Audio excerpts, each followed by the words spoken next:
1918-yil. Urush tugadi. Germaniya taslim bo'ldi. Dushman mag'lub bo'ldi deganlar yanglishdi. Chunki eng og'ir zarba hali berilmagandi. 27 davlat Parijga yig'ildi. Joy Versal saroyi. Maqsad Germaniyani jazolash. Fransuzlar qaror qildi. Nemislar faqat yutqazmasin, ular tahqirlanishi kerak.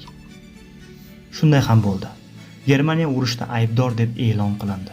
Unga milliardlab tovon puli yuklandi. Yerlarining katta qismi olib qo'yildi. Bu adolat emasdi, bu qasos edi va tarix buni kechirmadi. 20 yil o'tib, aynan shu shartnoma Gitlerning paydo bo'lishiga sabab bo'ldi. Versal tinchlik emasdi. U keyingi urushning boshlanish nuqtasi edi.